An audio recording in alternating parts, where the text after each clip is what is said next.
Hey folks, thanks for joining me once again for yet another episode of Swill and Grog's wonderful world of beer. And yes, the world of beer is truly wonderful, but these times are in, they're appalling. Anyhow, we're down to the final 3 beers of Japanese Beer Month.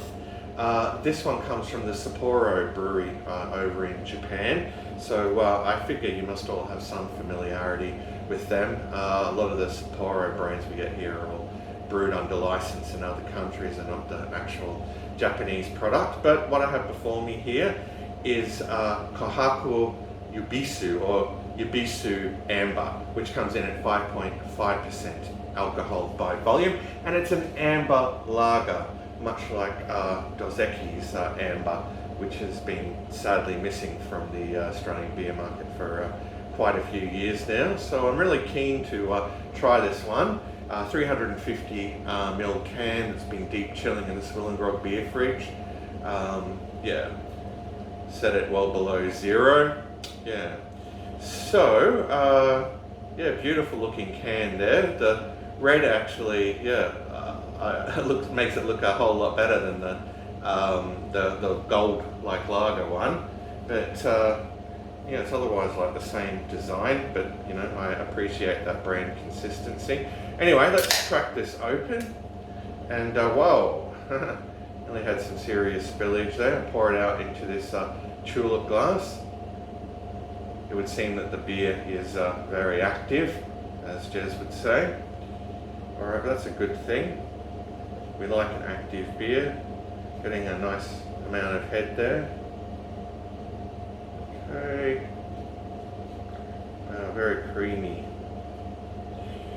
Alright, so plop this lovely looking can down and get a look at the appearance. Well,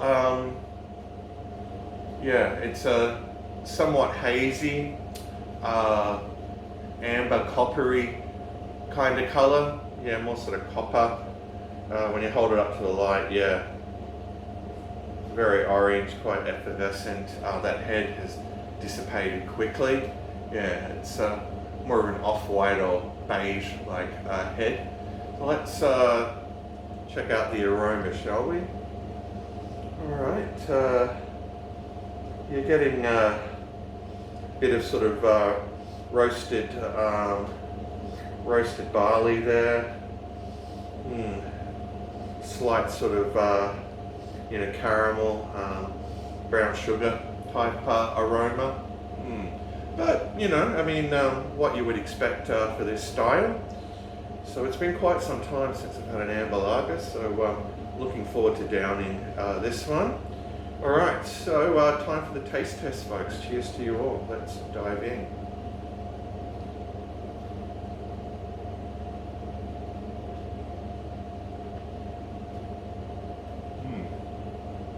Alright, well, up front, yeah, definitely a nice hit of, you know, roasted malt there.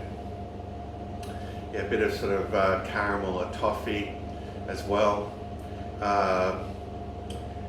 In terms of sweetness, yeah, very subtly sweet.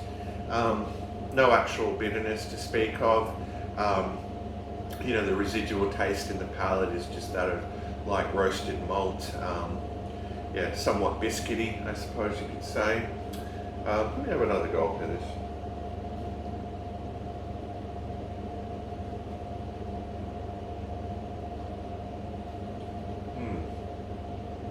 Yeah, definitely hitting the spot. It's my first beer of the day. The body is somewhere between light and medium. It's just leaning towards medium. Yeah, it surprises me it's 5.5%. It tastes like the ABV is actually like lower than that. Could perhaps be a little bit bolder. But you know, it definitely has flavour, and anyone that likes malt forward brews would you know, enjoy this. Yeah, it's quite tasty. Yeah, I mean, and inoffensive. Yeah, what else can I say about it? You know, certainly drinkable, and you know, 5.5% ABV, you could session this. I think it would be absolutely stellar on draft. I would would love to try it on draft. I remember, trying Dos Equis Amber on draft over in the US, in Venice Beach of all places, and it was just superior, yeah, to the bottled version, which I quite like actually. Anyhow, before I have my final goal, of course, the price point is the one thing that lets it down in Australia. But it's a specialist like import. They wouldn't have got too many of these in.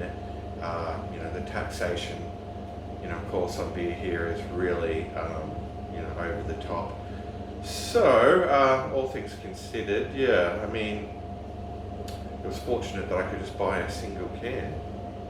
Come to think of it, there's a lot of beers that, do show up on these shores, and, if you really want to try them, you've got no choice sometimes but to buy a slab, which you really don't want to do, when you're taking a punt. But anyhow, let's have that final gulp and give it a score out of 10.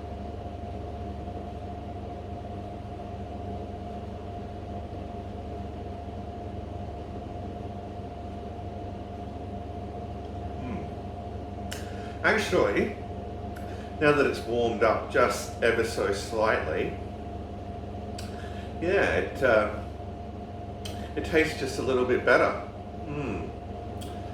Yeah, it's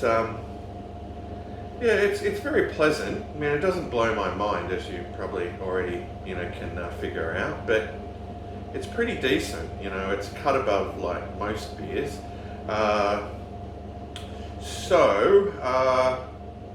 I'd probably be inclined to give this amber variant of Yebisu a 8.5 out of 10. So there you go, folks, an 8.5 out of 10 for that one. So it's definitely one worth trying. Rightio, well, I'm just going to kick back and enjoy the rest of this, and I'll be back real soon with another review for you all. But until then, fare thee well.